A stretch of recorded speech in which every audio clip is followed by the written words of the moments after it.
নমস্কাৰ বন্ধু বান্ধৱীসকল, আপোনালোক আটাইকে মোৰ আন এটি ভিডিঅ'লৈ পুনৰবাৰ স্বাগতম জনাইছোঁ।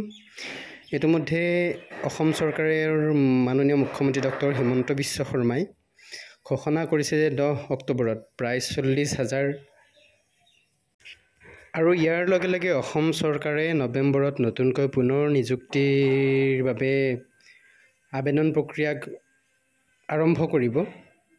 নতুন নিযুক্তি আজি মাননীয় মুখ্যমন্ত্ৰী ডাঙৰীয়াই এক বিশাল নিৰ্বাচনী সভাত অংশগ্ৰহণ কৰাৰ পিছৰ সময়ছোৱাত কেইগৰাকীমান যুৱকে লগ কৰাৰ পিছত এই গুৰুত্বপূৰ্ণ কথাটো কয়। মই মুখ্যমন্ত্ৰী ডাঙৰীয়াৰ এই বিশেষ মন্তব্যটো আপোনালোকৰ আগত দাঙি ধৰিম। তাৰ আগতে আলোচনা কৰিব বিচাৰিছোঁ, ইতিমধ্যে যিসকলে LP UP টেটত পাছ কৰি থৈছে বা যিসকল চিটেট উত্তীৰ্ণ হৈছে তেখেতসকলৰ বাবেও মই ভাবোঁ এই নৱেম্বৰৰ ভিতৰত এটা ভাল খবৰ নিশ্চয় অহাৰ সম্ভাৱনা আছে। মই আগৰ ভিডিঅ'টো কৈছোঁ যে নৱেম্বৰ ডিচেম্বৰত এনেকুৱাত নতুন বিজ্ঞাপন প্ৰকাশ হ'ব আৰু আপোনালোকৰ বাবে এই অত্যন্ত ভাল খবৰেই হ'ব নিশ্চয়, কাৰণ একাংশ প্ৰাৰ্থীয়ে অলপ নম্বৰৰ বাবে LP UP মেৰিট লিষ্টত তেখেতসকলৰ নাম অহা নাই। তেখেতসকল বহুত চিন্তাত আছে আৰু কেইবাজনেও মোক ফোন কৰি সুধিছিল আৰু এই ক্ষেত্ৰত মই তেখেতসকলক জনাইছিলোঁ যে 4,500ৰ উপৰিও নতুনকৈ তেখেতসকলে অসম চৰকাৰে বিজ্ঞাপন প্ৰকাশ কৰাৰ সম্ভাৱনা আছে। আৰু নতুনকৈ ADRE 3.0 আহি আছে। আজি মুখ্যমন্ত্ৰী ডাঙৰীয়াই যুৱক কেইগৰাকীৰ আগত সুন্দৰভাৱে স্পষ্টভাৱে কৈছে যে নৱেম্বৰত নতুন বিজ্ঞাপন প্ৰকাশ হ'ব।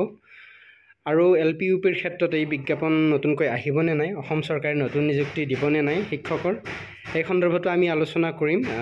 ভিডিঅ'টোৰ শেষত মুখ্যমন্ত্ৰী ডাঙৰীয়াই কি ক'লে সেই ভিডিঅ'টোৰ শেষত আমি এই বিষয়ে আলোচনা কৰিম। বৰ্তমান আপোনালোকে এই ভিডিঅ'টোৰ সবিশেষখিনি চাই লওক, মুখ্যমন্ত্ৰী ডাঙৰীয়াই আজি কি কৈছিল।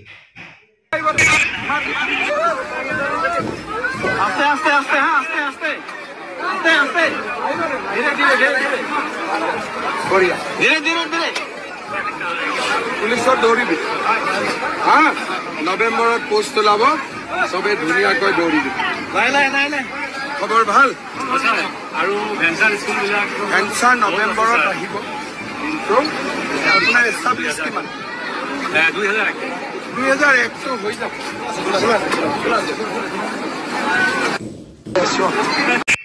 আপোনালোকে শুনিলে নিশ্চয়। মই এতিয়া কওঁ যে ADRE পুলিচৰটো নতুন বিজ্ঞাপন প্ৰকাশ পাব।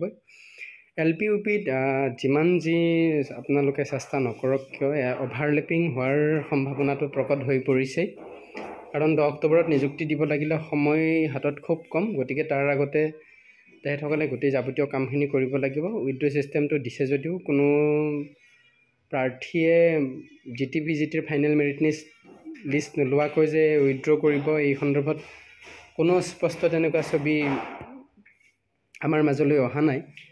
আৰু দ্বিতীয় কথা হ'ল কি, যিহেতুকে সন্মুখত 2026ৰ নিৰ্বাচন, গতিকে প্ৰতিটো নিৰ্বাচনৰ আগমুহূৰ্তত প্ৰতিখন চৰকাৰে বিজ্ঞাপন প্ৰকাশ কৰে। ঠিক তেনেদৰে অসমৰ এই মাননীয় মুখ্যমন্ত্ৰী ডাঙৰীয়াৰ হিমন্ত বিশ্ব শৰ্মা ডাঙৰীয়াৰ এই চৰকাৰখনেও পুনৰ নিযুক্তিৰ বাবে বিজ্ঞাপন প্ৰকাশ কৰাটো নিশ্চিতভাৱে এক গুৰুত্বপূৰ্ণ কথা, কিয়নো আৰু শিক্ষা বিভাগত আহিব, কাৰণ শিক্ষা বিভাগতে বেছি নিযুক্তি আমাৰ হয়। গতিকে বহুতো শিক্ষকৰ পদ এতিয়াও খালী হৈ আছে, বা এই যিসমূহ লিষ্ট লোৱা হৈছিল ভেকেঞ্চি লিষ্ট, সেই লিষ্টসমূহতো এতিয়া ভেকেঞ্চি থাকি যাব, কাৰণ এগৰাকী প্ৰাৰ্থীয়ে বহুকেইটা পদ ব্লক কৰি ৰাখিব, যাৰ ফলত অভাৰলেপিং হোৱাৰ ফলত এই পদসমূহ খালী হৈ থাকিব। সেয়ে চৰকাৰে অক্টোবৰ মাহৰ শেষৰ ফালে